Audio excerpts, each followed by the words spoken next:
हम्म।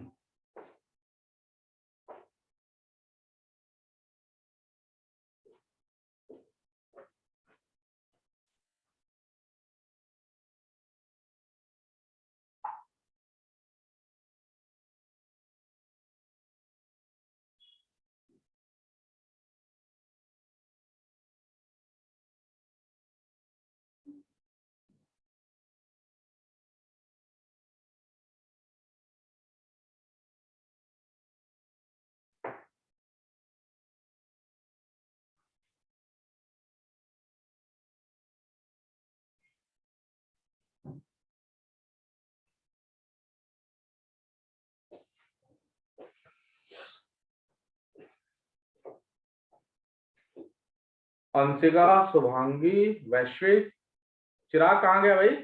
अभी तो था। वैश्विक कहाँ गया चिराग? Yes sir. चिराग कहाँ गया चिराग?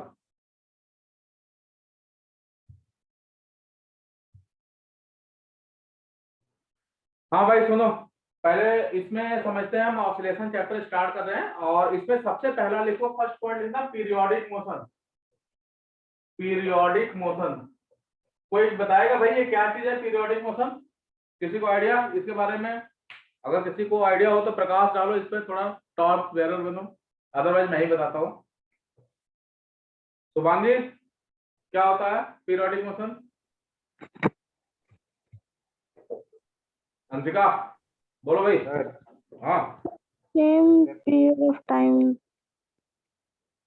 इसमें अंशिका ध्यान सुनना, इसमें होता क्या है कि कोई भी पार्टिकल अगर एक फिक्स्ड टाइम इंटरवल के बाद अगर अपने पाथ को रिपीट करता है, रिट्रेस करता है, वापस उसी रास्ते पे चल के आता है, तो हम इसे बोलते हैं पीरियोडिक मोशन।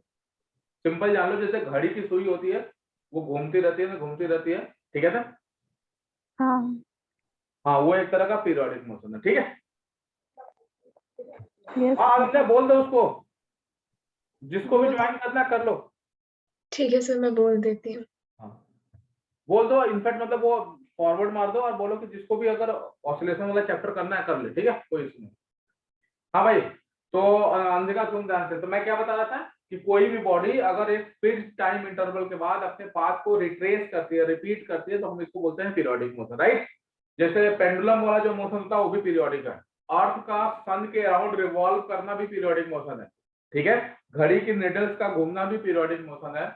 अगर मान लेते हैं, सपोज करो अंशिका कि तुम सिर्फ हर मंडे को क्लास में आते हो या हर ट्यूसडे को क्लास में आते हो, बाकी टाइम कभी नहीं पढ़ते हो, तो भी पीरियोडिक मोशन है, क्योंकि तुम एग्जैक्टली एक हफ्ते बाद फिर से दिखते हो, ठीक है। हाँ सर।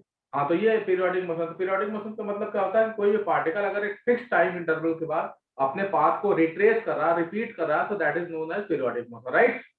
तो इसको लिख लो।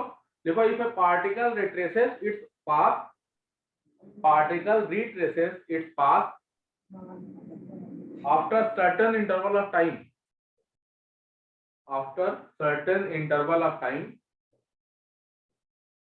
then it is known as periodic motion.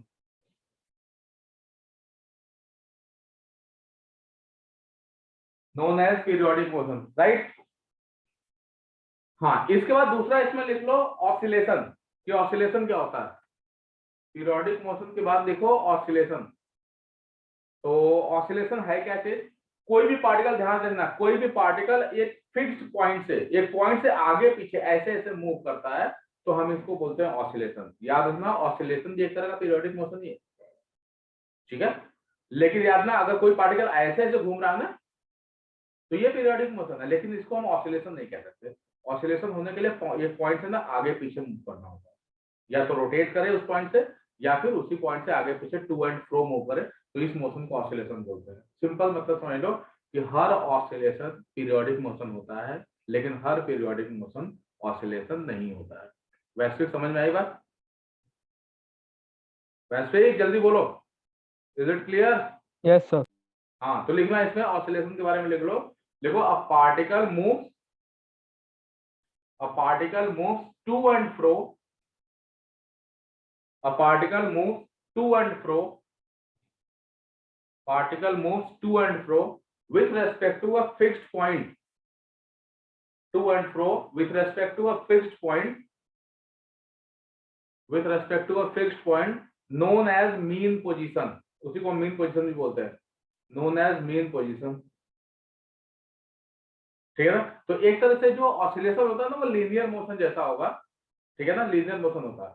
तो वो पीरियोडिक मोशन देखो ये एक तरह से सर्कुलर भी हो सकता है, ये भी है तुम्हारा पीरियोडिक, इसको पीरियोडिक भी बोल सकते हैं, लेकिन पीरियोडिक अगर मैं बोलूं ऑसिलेशन तो ऑसिलेशन में most of the time linear ही होता है। ठीक है, तो एक तरह से ये जान लो।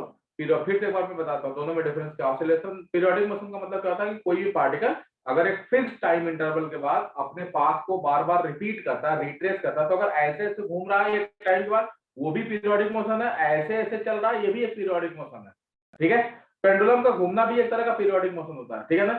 तो पीरियोडिक मोशन में क्या होता है कि पार्टिकल एक टाइम इंटरवल के बाद अपने बार बार अपने रास्ते को रिपीट करता है, अपने पाथ को रिपीट करता है। ठीक है, that is known as periodic motion. और ऑसिलेशन में क्या होता है कि पार्टिकल एक पॉइंट से आगे या पीछे मूव करता है, to and fro with respect to a fixed point. ठीक है, तो एक तरह से ये कह सकते हो कि सारे के सारे ऑसिलेशन जो होते हैं वो पीरियोडिक मोशन का पार्ट होते हैं, लेकिन सारे पीरियोडिक मोशन जो है ऑसिलेशन का पार्ट नहीं होते। अंशिका समझ में आई ये चीज? हाँ सर। तो लिख लो इसको। तो लिखना है इसमें ऑल oscillations are, लिखो all oscillations are periodic motion, oscillations are periodic motion, but all periodic motions are not oscillation.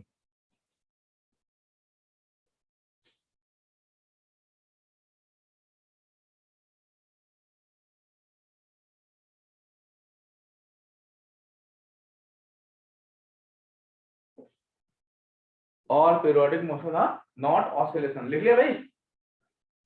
अब इसके बाद हेडिंग डालो, लिखो SHM, SHM simple harmonic motion. याद है इसका पूरा नाम है सिंपल हार्मोनिक मोशन। इसके अंदर क्या होता है, ये एक तरह से ऑसिलेशन ही होता है, लेकिन एसएचएम और ऑसिलेशन में थोड़ा सा बस डिफरेंस है, बहुत माइनर सा डिफरेंस है। एसएचएम में क्या होगा कि एक फोर्स लगता है और हमेशा ही लगता है बॉडी पे, और वो फोर्स जो होता है वो हमेशा उसके डिस्प्लेसमेंट के अपोजिट डायरेक्शन में होता है। मतलब अगर मैं बोलूं कि तुम्हारा ऑसिलेशन क्या था, ये पॉइंट से पार्टिकल जो होता है आगे पीछे मतलब इधर और इधर मूव करता है, ऐसे ऐसे टू एंड फ्रो, मतलब ऐसे ऐसे मूव करेगा। ठीक है, तो ये एक तरह का ऑसिलेशन था और इसी पॉइंट के रेस्पेक्ट में आगे पीछे मूव कर रहा था। ठीक है, तो इसको हम क्या बोलते हैं, ऑसिलेशन। और इसमें मैंने अभी क्या बताया कि जो एसएचएम होता है, एसएचएम भी ऑसिलेशन ही होता है, बस डिफरेंस ये होगा कि इसके अंदर मान लो यहाँ पे जैसे पार्टिकल पहुंचा तो ये इधर से एक्स है, तो इसको एक फोर्स लग जाता है ऐसे। अगर मैं बोलूं कि पार्टिकल मीन पोजीशन से लेफ्ट साइड पे है, मतलब एक्स हमारा इस साइड में, तो इसको फोर्स हो जाएगा राइट साइड पे। ठीक है, तो इसका मतलब ये जो फोर्स एफ दिख रहा है इसको हम बोलते हैं रीस्टोरिंग फोर्स। क्या बोलते हैं इसे, रीस्टोरिंग फोर्स। और ये हमेशा ही लगता है, और इस रीस्टोरिंग फोर्स का काम क्या है कि इस बॉडी को हमेशा खींच करके सेंटर पे ले आना। सेंटर मतलब मीन पोजीशन पे ले आना। तो याद रखना ये वाली जो लाइन जहां पे हमने बनाई है ना, ये जो पोजीशन है this is mean position. Diagram पे बनाते रहना साथ साथ, ये है मीन पोजीशन। और ये वाला जो पोजीशन है इसको हम बोलते हैं एक्सट्रीम पोजीशन। क्या बोलते हैं इसे, एक्सट्रीम पोजीशन। यहां भी एक्सट्रीम पोजीशन होगा, ये वाला भी क्या हो गया एक तरह से एक्सट्रीम पोजीशन। ठीक है भाई, मीन पोजीशन और एक्सट्रीम पोजीशन। तो मैंने क्या बताया, एसएचएम में क्या होता है, एसएचएम में भी पार्टिकल टू एंड फ्रो ही मूव करता है, लेकिन पार्टिकल पे हमेशा एक फोर्स काम करेगा और उस फोर्स का जो डायरेक्शन होता है वो डिस्प्लेसमेंट के अपोजिट डायरेक्शन में होगा। मतलब मीन पोजीशन से अगर डिस्प्लेसमेंट राइट की ओर है तो फोर्स का डायरेक्शन लेफ्ट की ओर होगा, और अगर डिस्प्लेसमेंट लेफ्ट की ओर है तो फोर्स का डायरेक्शन राइट की ओर होगा। मतलब ये जो रीस्टोरिंग फोर्स होता है वो हमेशा ही डब्बे को, ब्लॉक को खींच करके सेंटर पे ले आना चाहता है, मीन पोजीशन पे लाना चाहता है। वो चाहता है कि ये बंदा इधर उधर कहीं ना जाए, बस चुपचाप यही तरह हो। ठीक है, तो एक तरह से रीस्टोरिंग फोर्स का काम क्या होता है, ये बॉडी को हमेशा पुल करता है एट द मीन पोजीशन। वैश्विक समझ में आई ये बात? Yes sir. अच्छा, ये जो फोर्स आप कोई पूछे कहां से आता है, रीस्टोरिंग, नाम से ही लग रहा है, याद करो सॉलिड वाले चैप्टर में बताया था ना मैंने। रीस्टोरिंग फोर्स एक तरह से क्या होता है, वो जब हम बाहर से फोर्स लगाते हैं उसके बाद उसके अंदर मॉलिक्यूल ही डेवलप करते हैं और वो वापस अपने पुराने स्टेज में लाते हैं। सेम चीज यहाँ पर भी वही बात है।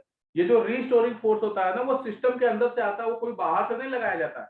जब तुम इस बॉडी को यहाँ से यहाँ खींचोगे ना तो कोई ऐसी चीज होती है अंदर अंदर जो इसको वापस खींच के लाती है। आप कहोगे कैसे सर? जैसे स्प्रिंग होता है, स्प्रिंग में मास बांध दो, उसको यहाँ पे खींच के लाओ, स्प्रिंग वापस उसको ले जाती है, ठीक है, और ऐसे ऐसे ऑसिलेट कराती है, ठीक है ना। तो ये है तुम्हारा ऑसिलेशन या फिर एसएचएम। एसएचएम और ऑसिलेशन में थोड़ा सा अंतर है। ऑसिलेशन में क्या है कि फोर्स हो भी सकता है, नहीं भी हो सकता है, और होगा भी तो वो डिस्प्लेसमेंट के प्रोपोर्शनल हो सकता है। डिस्प्लेसमेंट के 1 पावर के प्रोपोर्शनल होता है, 2 पावर के। लेकिन एसएचएम में फिक्स्ड है, जो फोर्स होता है वो हमेशा डिस्प्लेसमेंट के 1 पावर के प्रोपोर्शनल होता है, वो भी अपोजिट साइड में। वैसे समझ में आएगा? तो एक्चुअल में देखा जाए तो हमें ना एसएचएम ही पढ़ना है इस चैप्टर में, सिंपल हार्मोनिक मोशन नहीं पढ़ना। तो लिख लो इसमें, देखो पहले डायग्राम बना लेना, उसके बाद देखो in case of SHM, in case of SHM simple harmonic motion, in case of SHM particle moves to and fro with respect to a fixed point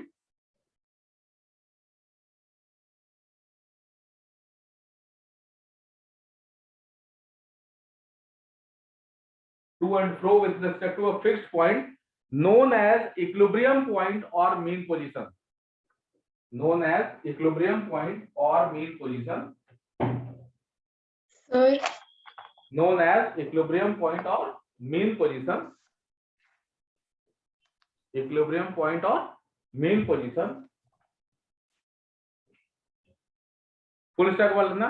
There is always a force acting on the body या acting on the particle, there is always a force acting on the particle in opposite direction of displacement, in opposite direction of displacement, opposite direction of displacement, ठीक है ना। Means लिखना, means this force is directed towards mean position, ये हमेशा mean position की ओर ही रहेगा। This force is directed towards mean position, this force is directed towards mean position, full stop वाला ना लिखना। This force is known as restoring force, this force is known as restoring force, restoring force, and it is generated by system itself, मतलब एक तरह से internal force है, and it is generated by system itself,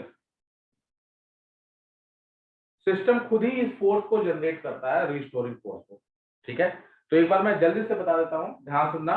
periodic motion क्या था? कोई भी particle एक फिक्स टाइम इंटरवल के बाद अपने पाथ को रिट्रेस करता है, रिपीट करता है, that is periodic motion. Oscillation क्या होगा? पार्टिकल एक ही पॉइंट से आगे पीछे मूव करता है, इसको बोलते हैं ऑसिलेशन। ऑसिलेशन का ही पोर्शन है एसएचएम। एसएचएम में कह सकते हो कि पार्टिकल के ऊपर हमेशा एक फोर्स काम करेगा, और उस फोर्स की वैल्यू जो होती है, सॉरी फोर्स का जो डायरेक्शन होता है वो हमेशा मीन पोजीशन की ओर होता है। मतलब वो हमेशा ऐसे मान के चलो कि अगर पार्टिकल को हम यहाँ से राइट की ओर रखते हैं तो फोर्स लेफ्ट की ओर लगेगा, पार्टिकल को अगर हम इस पॉइंट से लेफ्ट की ओर रखेंगे तो फोर्स राइट की ओर लगेगा। मतलब ये जो फोर्स है, रिस्टोरिंग फोर्स है, वो हमेशा इस पार्टिकल को खींच करके बीच वाले पोजीशन, मतलब मीन पोजीशन पे लाना चाहता है। तो मीन पोजीशन से जो इधर वाला पोजीशन है वो भी एक्सट्रीम कहा जाएगा, इधर वाले को भी एक्सट्रीम पोजीशन बोलते हैं, ठीक है। और पार्टिकल इसी पॉइंट से आगे पीछे ऐसे ऐसे मूव करता है, to and fro. To and fro का मतलब हो गया इधर गया, वापस आया, पीछे गया, फिर वापस आया। याद ना, एक ऑसिलेशन कैसे काउंट होता है? इस पोजीशन से यहां गया, वापस आ गया। याद रखना, अभी एक ऑसिलेशन पूरा नहीं हुआ है, फिर ये इधर जाएगा और फिर घूम के जब वापस आ जाएगा तो कहा जाएगा एक ऑसिलेशन है। मतलब एक बार आगे जाना, बीच में आना, फिर पीछे जाना, फिर बीच में आने को हम बोलते हैं एक ऑसिलेशन या एक कंप्लीट एसएचएम, ठीक है। सिंपल हार्मोनिक मोशन बोलते हैं इसे, ठीक है। तो मैंने क्या बताया कि इसके अंदर जो फोर्स लगता है, अच्छा सुनो काम के बाद थोड़ा सा, जैसे अभी मैंने क्या बताया कि पार्टिकल जो इसी पॉइंट से आगे पीछे मूव कर रहा है। मतलब अगर ये मैं बोलूं कि इस पॉइंट पे x 0 है, तो अगर मैं यहां से इधर की ओर पार्टिकल रखता हूं x को, मतलब पार्टिकल को मैंने यहां पहुंचा दिया x डिस्टेंस पे, तो जो फोर्स होगा वो इधर लगेगा। सिमिलरली अगर मैं बोलूं कि पार्टिकल को मैंने यहां रखा है, मतलब यहां से लेफ्ट की ओर x लगे हैं, तो इस पे फोर्स का डायरेक्शन जो होगा वो राइट की ओर होगा। अच्छा, इंपॉर्टेंट बात समझना कि यहाँ पे जो फोर्स होता है ना वो प्रोपोर्शनल टू माइनस साइन के साथ लिखना एक्स, मतलब डिस्प्लेसमेंट का एक पावर ही होगा, लेकिन डिफरेंस ये होगा कि माइनस होगा। ये माइनस साइन सिर्फ इसीलिए होता है कि अगर डिस्प्लेसमेंट तुम्हारा राइट की ओर है पार्टिकल का तो फोर्स का डायरेक्शन लेफ्ट की ओर होगा, और अगर डिस्प्लेसमेंट तुम्हारा लेफ्ट की ओर है तो फोर्स का डायरेक्शन तुम्हारा राइट की ओर होगा। तो ये एफ प्रोपोर्शनल टू क्या हो गया तुम्हारा, एक तरह से माइनस ऑफ एक्स। समझ में आई बात? मतलब डिस्प्लेसमेंट के अपोजिट डायरेक्शन में। ध्यान रखना, अगर पावर 1 नहीं आया तो ये एसएचएम नहीं कहा जाएगा, इसमें x का पावर 1 होना जरूरी है, कंपलसरी है। अगर पावर कुछ और आ गया, मान लो रूट एक्स आ गया, या x का पावर 2/3 है, 3/4 है, कुछ भी आ गया, उल्टा उल्टा पावर आ गया, तो उस केस में वो पीरियोडिक मोशन तो हो सकता है लेकिन एसएचएम नहीं हो सकता। एसएचएम की कंडीशन बिल्कुल फिक्स्ड है कि this force must be proportional to minus of displacement to the power 1। ठीक है भाई अंशिका, समझ में आई बात? Yes, sir. हाँ, तो सुनो ध्यान से, यहां से फोर्स इज इक्वल टू लिखोगे माइनस ऑफ के एक्स, और याद रखना यहाँ पे जो k है इसको हम बोलते हैं फोर्स कांस्टेंट, या फिर इसी का दूसरा नाम है स्प्रिंग कांस्टेंट। कुछ लोग याद करो, ये स्प्रिंग में भी तो कुछ ऐसा ही आता था, फोर्स कांस्टेंट और स्प्रिंग कांस्टेंट, और ये हमेशा डिपेंड करता है मटेरियल की प्रॉपर्टी पे। अच्छा, ये फोर्स कहां से आता है भाई चिराग? ये फोर्स कौन लाता है, कहां से आता है ये फोर्स? तो याद रखना ये सिस्टम के अंदर से ही जनरेट होता है। ठीक है? जी सर। हाँ, ये इंटरनल फोर्स है जो मतलब इसका नाम ही रीस्टोरिंग फोर्स। नाम से देखो क्या लग रहा है, रीस्टोरिंग, मतलब जैसे तुम इसके पोजीशन से लेफ्ट या राइट डिस्प्लेस करोगे, वापस खींच करके पुराने पोजीशन में वापस लाएगा। ठीक है? तो ये है तुम्हारा थोड़ा सा एसएचएम की कहानी, सिंपल हार्मोनिक मोशन की कहानी। थोड़ा हम आगे और बढ़ते हैं इसमें। Force equal to minus of K X हो गया। एक बात जरा सोच के देखो, ये वाला जो पोजीशन है उसको हम मीन पोजीशन बोल रहे हैं, राइट? और ये वाले पोजीशन को हम एक्सट्रीम पोजीशन बोल रहे हैं। अगर यहां तक आ रहा है, इधर वाला भी क्या कहा जाएगा, एक्सट्रीम पोजीशन कहा जाएगा। इंपॉर्टेंट बात है कि अगर मैं बोलूं कि ये पार्टिकल यहां से ना मैक्सिमम यहीं तक आ सकता है, इसके बाद नहीं जा सकता, ये मैक्सिमम है, तो याद है जो मैक्सिमम डिस्प्लेसमेंट है ना उसको कैपिटल ए से लिखते हैं। कहोगे सर पीछे भी तो मैक्सिमम होगा, बिल्कुल सही बात है, यहाँ पर भी तो होगा, तो वो कैपिटल ए। याद रखना, इसमें जो कैपिटल ए है इसको हम बोलते हैं एम्पलीट्यूड। क्या बोलोगे इसे? एम्पलीट्यूड। एम्पलीट्यूड होता क्या चीज है? मीन पोजीशन से एक्सट्रीम पोजीशन तक का डिस्टेंस। मतलब एक तरह से उसी को हम कैसे डिफाइन करते हैं, मैक्सिमम डिस्प्लेसमेंट ऑफ पार्टिकल। ये अब सुनो ध्यान से, बार बार डिस्प्लेसमेंट डिस्प्लेसमेंट बोल रहा हूँ। याद ना, डिस्प्लेसमेंट जो होता है हमेशा इसी वाले लाइन के रेस्पेक्ट में लिया जाता है। ओरिजिन कहीं भी हो सकता है, लेकिन हमें कहां पे लेना, मीन पोजीशन से ही लेना। मीन पोजीशन से लेफ्ट या राइट, आगे या पीछे, जो मैक्सिमम डिस्प्लेसमेंट होता है उसी को हम बोलते हैं एम्पलीट्यूड। ठीक है भाई? एक इंपॉर्टेंट बात सुनना इसमें, देखो force proportional to minus of K X आ गया, मतलब ये इस पॉइंट के लिए एक्स 0 हो गया, तो इसका मतलब इस पॉइंट पे फोर्स भी 0 हो जाएगा। इस पॉइंट पे एक्स मैक्सिमम है, ए के बराबर है, तो यहाँ पे फोर्स भी मैक्सिमम हो जाएगा, यहाँ पर भी फोर्स मैक्सिमम होगा। मतलब एक्सट्रीम पोजीशन पे ये जो रीस्टोरिंग फोर्स होता है वो बहुत ज्यादा होता है, मतलब मैक्सिमम होता है, और मीन पोजीशन पे बिल्कुल नहीं होता, मीन पोजीशन पे 0 होता है। तो ध्यान रखना, आगे हमें न्यूमेरिकल सॉल्व करना है, और न्यूमेरिकल सॉल्व करने के लिए सबसे पहला काम हमारा यही होता है कि हम पहले मीन पोजीशन डिसाइड करते हैं, चेक करते हैं कि मीन पोजीशन कहाँ है। और मीन पोजीशन की पहचान यही होती है कि उस लाइन पे या उस पॉइंट पे, मीन पोजीशन वाले पॉइंट पे इक्विलिब्रियम होता है। इक्विलिब्रियम का मतलब होता है नेट फोर्स 0 होता है। तो ध्यान रखना भाई, एट मीन पोजीशन क्या पहचान है इसकी, मीन पोजीशन पे x 0 होता है और फोर्स भी 0 होता है, मतलब रीस्टोरिंग फोर्स की वैल्यू 0 होती है मीन पोजीशन पे। यही पहचान है। कभी भी अगर तुम्हें पूछा जाए ना कि कोई भी मोशन देकर बोला जाए कि इसका मीन पोजीशन कहाँ है, तो तुम वहां पे ये पता करो कि किस जगह पे इसका फोर्स 0 आ रहा है, मतलब नेट फोर्स 0 आ रहा है। एक्सट्रीम पोजीशन की क्या पहचान है भाई? एक्सट्रीम पोजीशन में क्या होता है कि x जो होगा वो मैक्सिमम होता है, और वो प्लस माइनस a के बराबर होगा। प्लस माइनस a दोनों हमने क्यों लिया, या तो राइट साइड में होगा या तो लेफ्ट साइड में होगा। ठीक है? और उस केस में जो फोर्स होगा वो भी मैक्सिमम होगा, जिसकी वैल्यू होगी माइनस ऑफ ए। माइनस या प्लस डिपेंड करता है, अगर राइट साइड पे होगा तो माइनस के, लेफ्ट साइड पे होगा तो प्लस के। मतलब सिंपल सी बात याद रखना कि जो माइनस साइन होता है वो बस यही बताता है कि फोर्स का डायरेक्शन किधर है। मतलब अगर डिस्प्लेसमेंट तुम्हारा मेन पोजीशन से राइट की ओर है तो फोर्स का डायरेक्शन लेफ्ट की ओर, और अगर डिस्प्लेसमेंट तुम्हारा फोर्स के मेन पोजीशन से लेफ्ट की ओर है तो फोर्स का डायरेक्शन राइट की ओर हो जाएगा। ठीक है भाई। तो अभी मैंने क्या बताया कि जो पार्टिकल है वो इस मेन पोजीशन वाले से हमारा राइट साइड में मान लो है, मतलब इस वाले जगह से इधर की ओर है x, तो ऑब्वियस है इस पे फोर्स किधर लग जाएगा, लेफ्ट की ओर लग जाएगा। ये रिस्टोरिंग फोर्स है जो हमेशा इस मिड वाले पॉइंट पे खींच के लाता है इसे, ठीक है, मास है। तो अभी हमने क्या पढ़ा था कि जो फोर्स होता है वो proportional to minus of x आ रहा है, तो फोर्स इक्वल टू क्या हो गया यहाँ पे माइनस ऑफ के एक्स।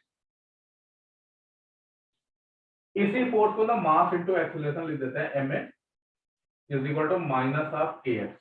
तो ए की वैल्यू आ जाती है यहाँ से माइनस ऑफ के बाई एम इंटू एक्स। ध्यान सुनना भाई, ये के ना ये कांस्टेंट है, मास एम भी कांस्टेंट है, तो जो के बाई एम है इसको हम ओमेगा स्क्वायर लिख देते हैं। क्या लिख देते हैं? Omega square. भाई या तो इधर मानना पड़ेगा या तो इक्वेशन में मानना पड़ेगा, कहीं ना कहीं मानना ही पड़ेगा। तो के भी कांस्टेंट है, एम भी कांस्टेंट है, तो ओमेगा भी कांस्टेंट हो जाएगा। तो बताओ यहाँ से ए इक्वल टू क्या आ गया भाई, minus of omega square x. ठीक है जी, यहाँ से समझ में आया अंशिका? अब सुनो, इसका मतलब ये हो गया कि जब पार्टिकल एसएचएम कर रहा होता है, सिंपल हार्मोनिक मोशन में होता है, तो उसका जो एक्सेलरेशन होता है वो एक्स पे डिपेंड करता है, मतलब डिस्प्लेसमेंट के एक पावर के प्रोपोर्शनल होता है, वो भी माइनस साइन के साथ। मतलब अगर पार्टिकल यहाँ से राइट की ओर है तो इसके एक्सेलरेशन जो होता है लेफ्ट की ओर होता है, अगर पार्टिकल यहाँ से लेफ्ट की ओर है तो एक्सेलरेशन का डायरेक्शन राइट। भाई जिधर फोर्स होगा उधर ही एक्सेलरेशन होगा, तो अगर फोर्स लेफ्ट की ओर है तो एक्सेलरेशन भी लेफ्ट की ओर होगा। पार्टिकल यहाँ कहीं पे होगा, फोर्स राइट की ओर होगा, तो एक्सेलरेशन भी क्या होगा, राइट की ओर होगा। तो हम एसएचएम को डिफाइन करते समय हम ये भी बोल सकते हैं कि particle moves to and fro with respect to mean position, मतलब यहाँ से इधर और इधर, and acceleration of the particle is always towards mean position. और हम कैसे डिफाइन करते हैं कि acceleration is directly proportional to minus of displacement. Displacement मतलब एक्स, और यहाँ पे डिस्प्लेसमेंट कहाँ से मेजर होता है, तुम बोलोगे here displacement is measured with respect to mean position, इसी को हम मीन पोजीशन बोलते हैं। इसी के हिसाब से हम डिस्प्लेसमेंट डिसाइड करते हैं। अगर यहाँ से लेफ्ट है तो लेफ्ट की ओर है, सॉरी लेफ्ट की ओर है तो फोर्स राइट की ओर, एक्सेलरेशन भी राइट की ओर। अगर यहाँ से राइट की ओर पार्टिकल है तो फोर्स और एक्सेलरेशन दोनों लेफ्ट की ओर। ठीक है, तो हमारे पास ये रिलेशन आ गया A equal to minus of omega square x. ध्यान रखना है वैश्विक, हमें आगे कोई भी न्यूमेरिकल सॉल्व करना होगा तो हमें इसी फॉर्मेट में ले जाना होता है, यही सबसे बड़ा करामात है। सारे क्वेश्चंस में ना हम यही घुमा फिरा के लाते हैं, लेकिन ध्यान रखना है इसको लाते समय ये बात का जरूर ध्यान रखना है कि यहाँ पे जो x का पावर होना चाहिए ना वो 1 ही आना चाहिए, ना तो पावर 0 हो सकता है, ना रूट हो सकता है, कुछ और हो सकता है। तो acceleration is always proportional to minus of displacement, मतलब तुम इसको वर्ड में लिख लो, acceleration proportional to minus of displacement का पावर 1, दिखा भी दो पावर 1, समझने में आसानी रहेगी। ये हमेशा पावर 1 ही रहना चाहिए, इसमें कोई चेंज नहीं आना चाहिए, तो सब गड़बड़ हो जाए। हाँ भाई वैश्विक समझ में आया बात? चलो भाई नेक्स्ट नेक्स्ट लिखो इक्वेशन ऑफ एसएचएम। सुनो काम के बाद, ये जो एसएचएम होता है ना वो एक पीरियोडिक मोशन होता है, पीरियोडिक मतलब मोशन होगा, तो ऑब्वियस है कि ये पीरियोडिक फंक्शन के फॉर्म में इसका इक्वेशन आएगा। मतलब इसमें डिस्प्लेसमेंट मतलब जो एक्स है वो हमेशा पीरियोडिक फंक्शन के फॉर्म में आएगा। पीरियोडिक फंक्शन कौन से होते हैं, साइन होता है, कॉस होता है, तो जो भी रिलेशन आएगा, जो भी इक्वेशन बनेगा ना वो साइन या कॉस के फॉर्म में बनेगा। तो आइदर हम इसको डेराइव कर लें, बट डेरिवेशन कहीं आता है नहीं, स्कूल में आता नहीं है, एंट्रेंस में भी नहीं आता है, तो हम सीधे सीधे फॉर्मूला ही लिख लेते हैं, ज्यादा अच्छा है। तो याद रखना इक्वेशन ऑफ एसएचएम कुछ इस टाइप से होता है, x is equal to a sine of omega t plus five. याद रखना ये है general equation of SHM. General equation का मतलब होगा जो सबको कवर कर रहा है, जनरल इक्वेशन ऑफ एसएचएम। ठीक है, अब इसमें ना तुम्हें सारे टर्म्स पहले क्लियर होने जरूरी है कि इसमें क्या क्या चीजें हैं। तो सबसे पहले हम बात करते हैं एक्स की, कि एक्स क्या चीज है। तो याद रखना अभी थोड़ी देर पहले ही बताया था मैंने कि पार्टिकल यहाँ का मीन पोजीशन है, मतलब यहाँ पे एक्स 0 है, पार्टिकल ये है, तो ये हो गया तुम्हारा एक्स। मतलब एक्स एक्सल से क्या है, डिस्प्लेसमेंट है, किसी भी टाइम टी पे। टाइम बदलते जाओगे एक्स बदलता जाएगा। कैसे भाई? टाइम बदलोगे एंगल पूरा बदलेगा, और एंगल बदलेगा तो साइन की वैल्यू बदलेगी, और साइन की वैल्यू बदलेगी तो एक्स बदलेगा। ठीक है? हाँ भाई, समझ में आया? Yes sir. चिराग, ये लाइन समझ में आ रही है मैं क्या बोल रहा हूँ? हाँ सर। तो लिख लो, इसमें लिखना शुरू करो, सारे टर्म्स लिखो, एक्स के बारे में लिखो। Displacement of particle at time T. X क्या चीज है? Displacement of particle at time T. Displacement of particle at time T, या इसी को हम बोलते हैं इंस्टैन्टेनियस डिस्प्लेसमेंट। नाम याद रखना, क्या बोलते हैं इसे? Instantaneous displacement. Instantaneous displacement. आई बात समझ में आई? Instantaneous displacement. कैपिटल ए को लिखो। कैपिटल ए क्या चीज है? इसको हम एम्पलीट्यूड बोलते हैं। तो लिख लेना इसमें, it is maximum displacement of particle with respect to mean position. It is maximum displacement of particle with respect to mean position. It is maximum displacement of particle with respect to mean position. ठीक है? या simple language में ये कह सकते हो कि mean position और एक्सट्रीम पोजीशन के बीच की लेंथ है, बीच की डिस्टेंस है। ठीक है?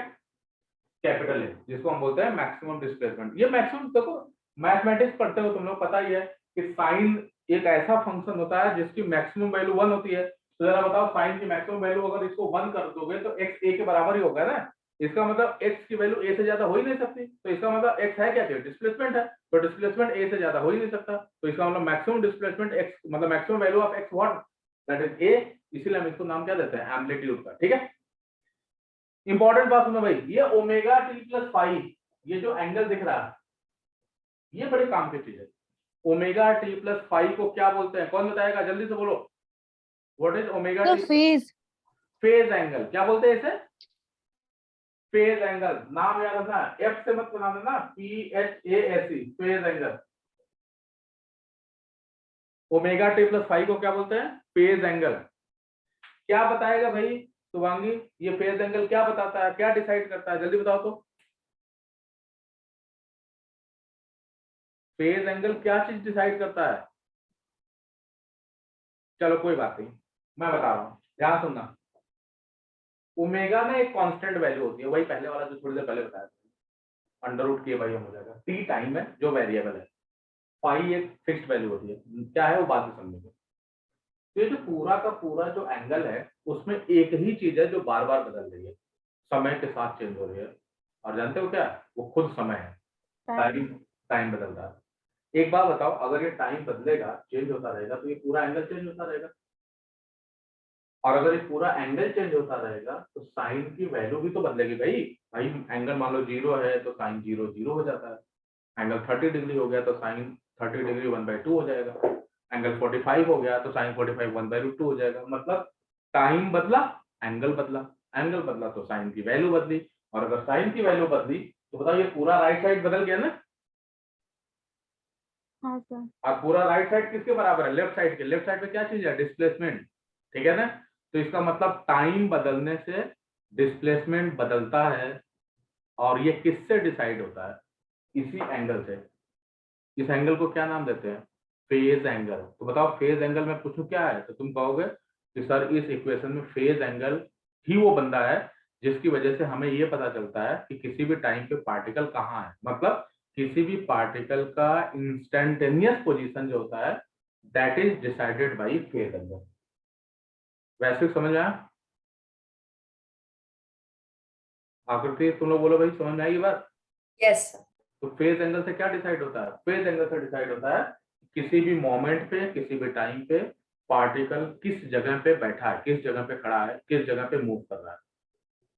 ठीक है चिराग, क्लियर हुआ है चीज? हाँ सर। तो लिखो इसमें, फेज एंगल के बारे में लिख लो।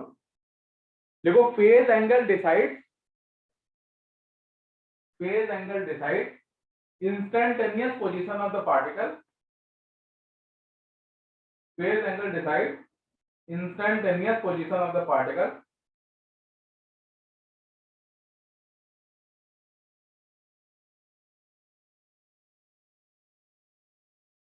Instantaneous position of the particle, ठीक है ना। ठीक है, तो फेज एंगल से ही पता चलता है कि कहां पे है वो। उसके बाद समझो भाई, यहाँ पे जो ओमेगा है, ओमेगा को हम बोलते हैं एंगुलर फ्रीक्वेंसी, नाम याद रख लेना, या फिर इसी का दूसरा नाम है एंगुलर वेलोसिटी। एंगुलर वेलोसिटी, ठीक है भाई। और अभी हमने थोड़ी देर पहले पढ़ा था ओमेगा की वैल्यू रूट ओवर क्या आएगी, के बाई एम। कहोगे ये कैसे आ गया सर, अभी थोड़ी देर पहले लिखा था मैंने के बाई एम, कोई तो ओमेगा इसका लिख दिया था, पास याद आया? नहीं याद आया? हाँ सर। थोड़ी देर पहले तो बताया था के बाई एम को ओमेगा स्क्वायर, ये वही चीज है। अच्छा सुनो, इसमें टी क्या चीज है, जल्दी बोलो, टी क्या है? अरे यार, टी क्या है? टाइम है भाई, बोलो तुम, मुंह तो खोलो तुम लोग। टी क्या है? टाइम। सबसे इंपॉर्टेंट बात है फाई क्या चीज है, ध्यान सुनना, फाई क्या है। एक बात बताइए, ओमेगा टी प्लस फाई क्या है? फेज एंगल है। अगर तुम ओमेगा टी प्लस फाई, ये है तुम्हारा फेज एंगल, ध्यान से सुनना, ये है फेज एंगल। ये टाइम के हिसाब से बदल रहा है, टाइम की जगह पे 0 कर दोगे तो जरा बताओ फेज एंगल कितना हो जाएगा भाई, जल्दी बताओ तो। फाई ना। फाई, फेज एंगल फाई के बराबर हो गया ना। Yes sir. तो इसका मतलब बताओ यहाँ से फाई क्या चीज बताता है? इनिशियल फाई है फेज क्या चीज? एंगल। फाई को क्या बोलोगे? इनिशियल फेज एंगल, समझ में आया? Yes sir. Initial phase angle, कोई दिक्कत यहाँ तक में? वैश्विक तुम बताओ, समझ में आई ये बात? Yes sir. क्या बताता है वैश्विक वैसे इनिशियल फेज एंगल, जरा ये बताओ।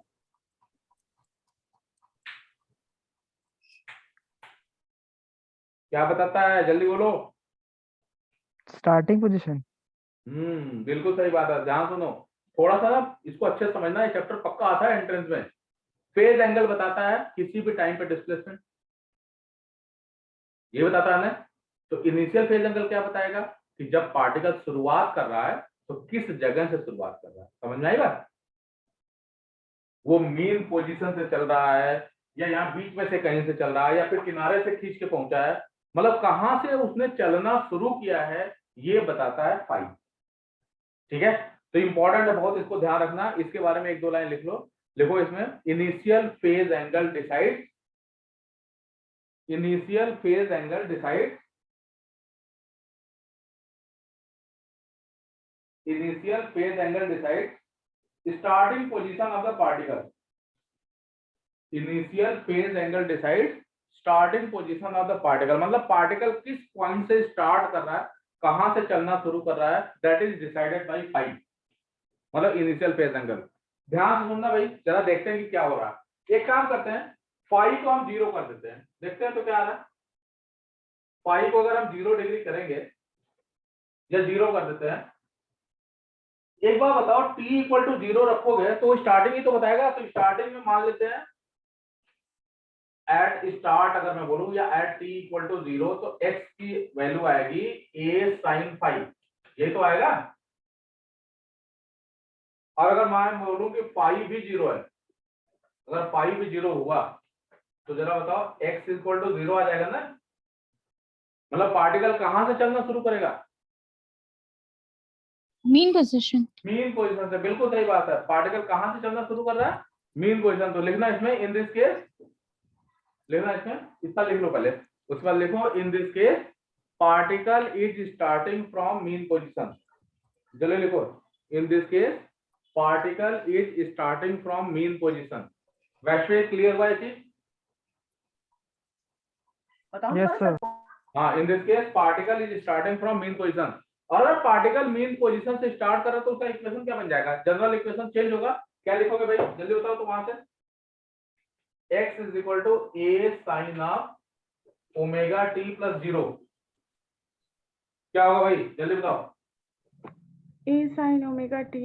a sine omega t। तो अब समझना अंशिका, कहीं पे भी अगर ऐसा लिखा है ना a साइन ओमेगा t, तो ये उस SHM को रिप्रेजेंट कर रहा है जो कहां से शुरुआत कर रही है?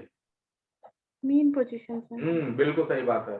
क्वेश्चन वगैरह के लिए ध्यान रखना, क्योंकि क्वेश्चन में लिखा रहता है कि particle is starting from main position, तो तुम्हें कौन सा इक्वेशन यूज करना पड़ेगा, यही वाला। वैश्विक क्लियर हुआ थोड़ा? ओ वैश्विक समझ में आया? चिराग तुम बोलो भाई। हाँ सर। हाँ तो लिख लेना इसमें, इसके बारे में इसका लिखने के बाद लिखना दिस इक्वेशन रिप्रेजेंट, देखो this equation represent equation of SHM, this equation represent equation of SHM starting from mean position.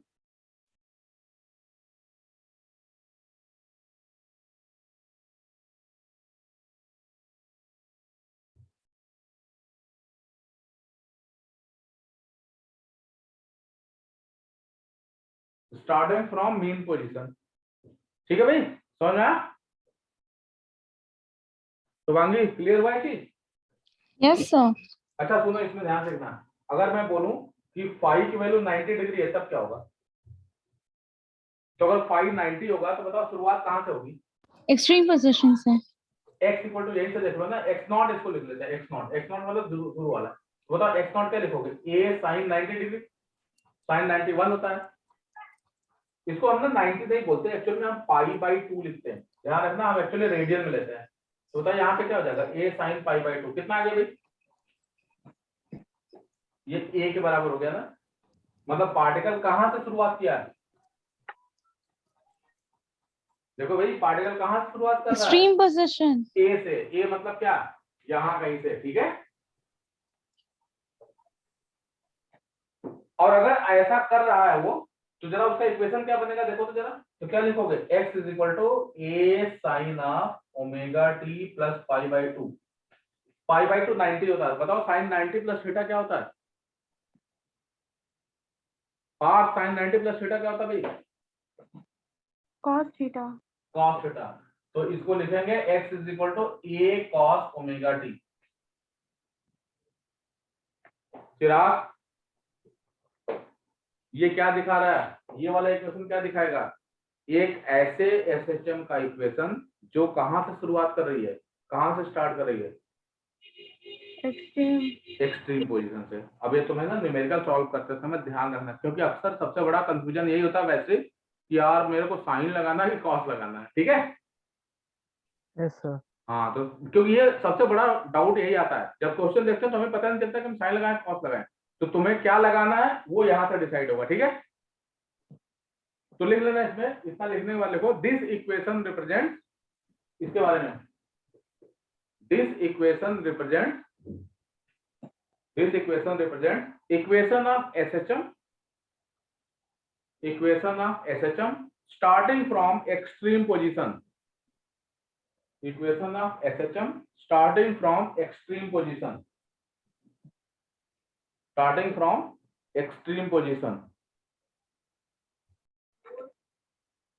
लिखो भाई टाइम पीरियड। हाँ कोई भी चीज अगर ओमेगा स्पीड से एंगुलर स्पीड से घूम रहा है तो याद करो टाइम पीरियड क्या होता था, हमने पहले भी पढ़ा था। टाइम पीरियड पहले जान लो है कैसे। टाइम पीरियड होता है एक पूरा चक्कर कंप्लीट करने में कितना टाइम लग रहा है, मतलब एक ऑसिलेशन कंप्लीट करने में कितना टाइम लग रहा है। तो लिख लेना इसमें, हाँ टाइम पीरियड है कैसे, लिखो time taken by particle to complete one oscillation, time taken by particle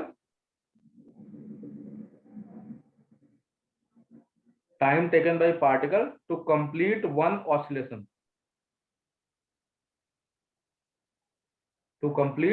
one oscillation, ठीक है। और कैसे निकालेंगे, तो अभी हमने थोड़ी देर पहले पढ़ा था ओमेगा की value root over k by m आई थी, और हमने बहुत पहले पढ़ रखा omega equal to 2 pi by T होता है, ये ऑलरेडी बता रखा है। तो बताओ यहाँ से टाइम पीरियड क्या आ जाएगा भाई, 2 pi by omega, so this is equal to T equal to 2 pi under root of m by k, ये है तुम्हारा टाइम पीरियड। अगर मैं बोलूं फ्रीक्वेंसी क्या होगा, क्या होगा भाई फ्रीक्वेंसी, तो फ्रीक्वेंसी एफ लिखते हैं और ये होता है 1 बाई टी, तो दिस इज इक्वल टू क्या आ जाएगा 1 by 2 by under root of के बाई एन।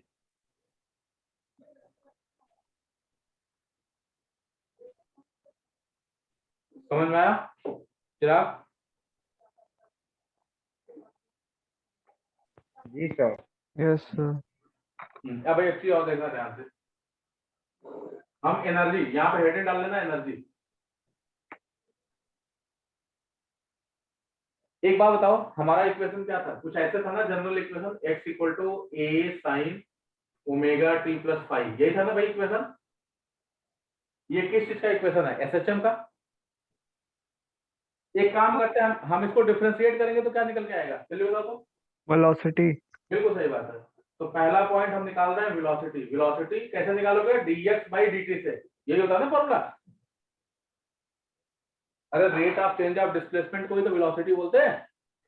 हाँ सर। तो डिफरेंशिएट कर दो, इसको करो डिफरेंशिएट तो A omega cos omega t a plus five. Omega cos omega t plus five आ जाएगा। सही है? Yes sir. और जानते हो हमारे पास एक फॉर्मूला है मैथ का, cos थीटा जो होता है ना under root 1 minus sine square theta, ये पता है ना? हाँ यस सर। गुड। इसको जब सॉल्व करोगे ना तो इसको ऐसे लिख सकते हो, ओमेगा ए बाहर रहने दो और इसको ऐसे लिखना under root 1 minus sine square omega T plus five. देखो तो सही है? सर उससे ओमेगा, सर उससे आ जाएगा ओमेगा। ए को अंदर डाल देना, यस सर। तो क्या हो ओमेगा जाएगा? Omega under root of under root A square minus x square minus of A sine omega T plus five का होल, ये स्क्वायर हो गया ना भाई, ये वाला टर्म। बताओ भाई, ये A sine yes omega sir. T plus five क्या चीज है? एक्स है ना? तो हमारे पास देखो वेलोसिटी का क्या फाइनली इक्वेशन निकल गया है। वेलोसिटी का ट्रिग्नोमेट्री वाला जो इक्वेशन है वो है A omega cos of omega T plus five. ये तो हो गया तुम्हारा ट्रिग्नोमेट्री वाला इक्वेशन। और एलजेब्रा वाला कौन सा इक्वेशन आ रहा है भाई? इसी को हम क्या लिख सकते हैं? Omega under root of A square minus x square. ध्यान रखना भाई वैश्विक, ये वाला रिश्ता खास करके ये वाला ना बड़ा इंपॉर्टेंट है न्यूमेरिकल सॉल्व करने में। शुभांगी ध्यान रखना, ये वाला फॉर्मूला बड़े काम का है। ठीक है? Yes. हाँ, ये अलजेब्रा फॉर्म में है या ट्रिग्नोमेट्रिक फॉर्म में? अंशिका समझ में आया? Yes sir. एक बार और डिफरेंशिएट करेंगे क्या आएगा? Acceleration. अरे एक्सेलरेशन वाह, वेरी गुड। निकालो जरा second point. Minus A omega square sine omega T plus. हाँ, इसको डिफरेंशिएट कर दे रहा हूँ मैं, पहले से लिख दे रहा हूँ। ये हो जाएगा minus of omega square A sine of omega T plus five, ऐसे आ जाएगा।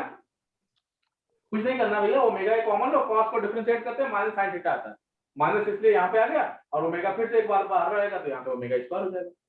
ये क्या चीज बन गया भाई? Minus of omega square x. देखो तो ठीक है? Yes sir. यही तो लिखा था हमने उस टाइम पे। अबे अंशिका समझ आया थी? Yes sir. तो वेलोसिटी हो गया, एक्सेलरेशन हो गया, डिस्प्लेसमेंट हमने पहले ही निकाल रखा है, टाइम पीरियड वगैरह ऑलरेडी हो चुका है। अब हम बात करते हैं काइनेटिक एनर्जी की। जरा बताओ तो क्या होगा kinetic energy?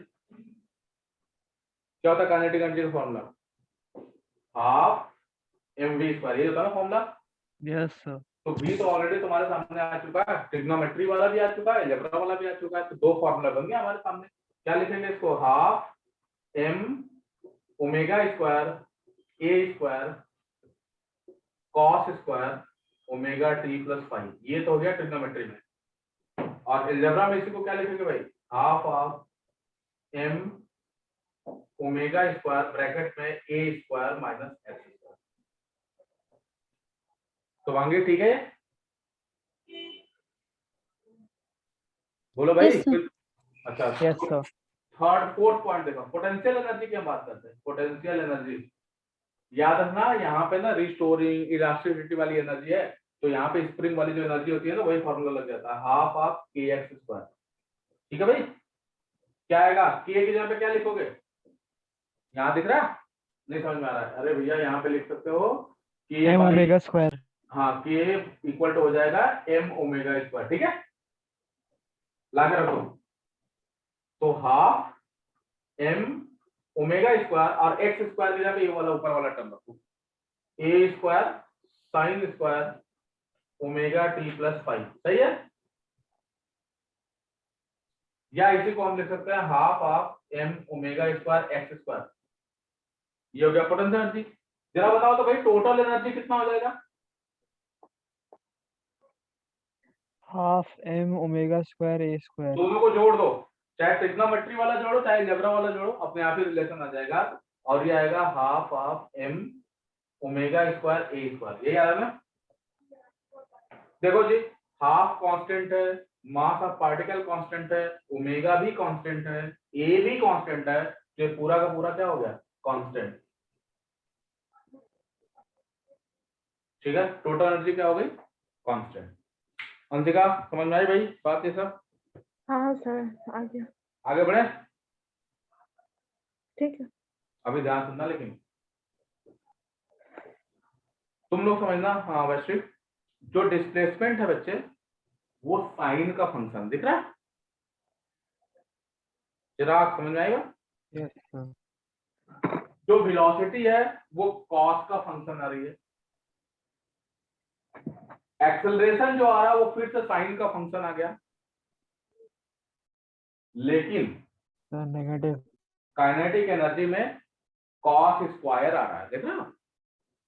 Yes sir. Potential energy में भी साइन स्क्वायर आ रहा है और टोटल एनर्जी में कोई साइन कॉस नहीं आ रहा है, मतलब कांस्टेंट आ रही है। कहने का मतलब सुनो, मैथ कहती है कि जो साइन थीटा होता है या फिर कॉस थीटा होता है वो 2 पाई एंगल के बाद अपनी वैल्यू को रिपीट करता है। मतलब अगर मैं बोलूं साइन 30 डिग्री उतना ही होता है जितना साइन 360 डिग्री प्लस 30 डिग्री होता है। समझ में आई बात? Yes sir. साइन थीटा और कॉस थीटा 2 पाई एंगल के बाद अपनी वैल्यू रिपीट करता है। कहने का मतलब मैथ की भाषा में हम बोलते हैं वैसे कि साइन थीटा और कॉस थीटा का जो पीरियड होता है वो 2 पाई होता है। समझ में आई बात? Yes sir. लेकिन जो साइन स्क्वायर थीटा होता है और कॉस स्क्वायर थीटा होता है ना, उसका पीरियड पाई होता है। मतलब वो जल्दी से अपनी वैल्यू को रिपीट कर जाता है।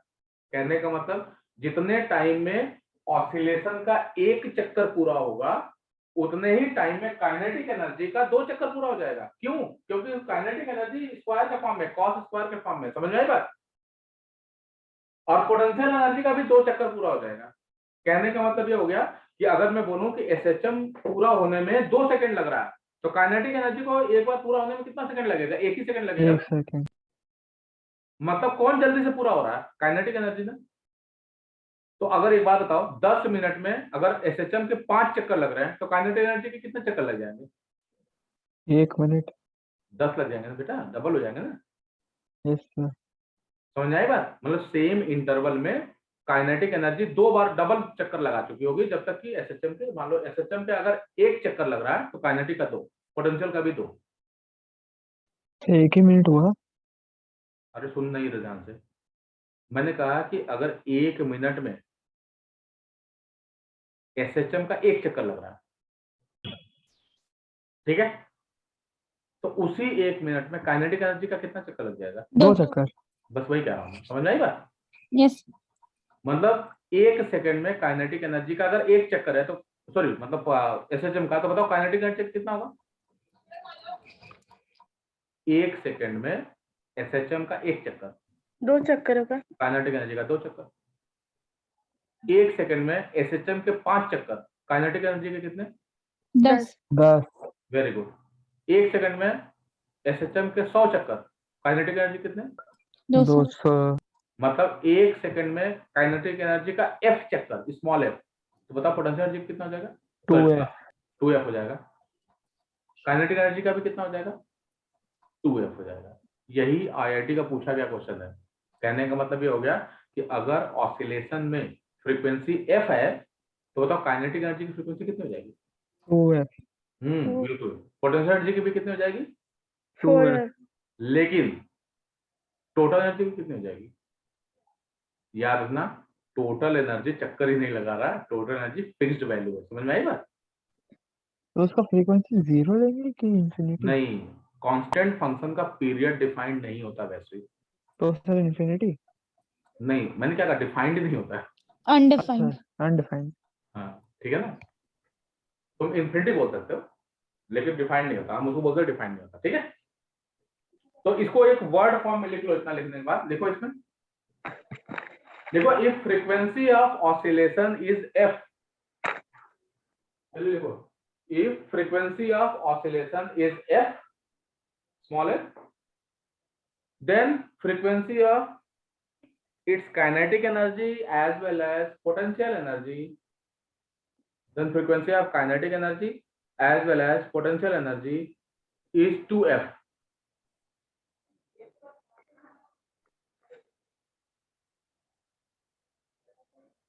is 2f, ठीक है। बट लिखना, but frequency of total energy is not defined. But frequency of total energy is not defined. वैसे समझ में आई बात?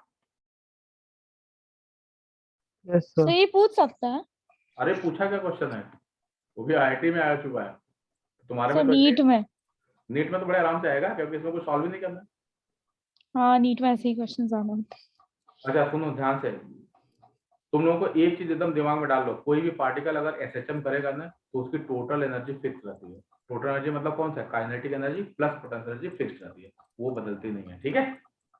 तो इसको ना एक बॉक्स बना के लिख लो, लिख लो इसमें, देखो in SHM total energy of a particle remains constant, वो नहीं बदलती। Total energy of the particle remains constant. फिर कहोगे सर स्पीड तो बदलती रहती है, तो इसका मतलब काइनेटिक एनर्जी बदलती है, बिल्कुल सही बात है। तो काइनेटिक पी भी बदलती है ना। हाँ काइनेटिक एनर्जी बदल सकती है, पोटेंशियल एनर्जी बदल सकती है, लेकिन kinetic energy plus potential energy नहीं बदलती, ठीक है। यस वो हमेशा फिक्स रहेगी, वो सेम रहेगी, ठीक है। वैश्विक कोई दिक्कत इसमें? नहीं सर। आज के लिए इतना ही रहने देते हैं, क्या कहते हो?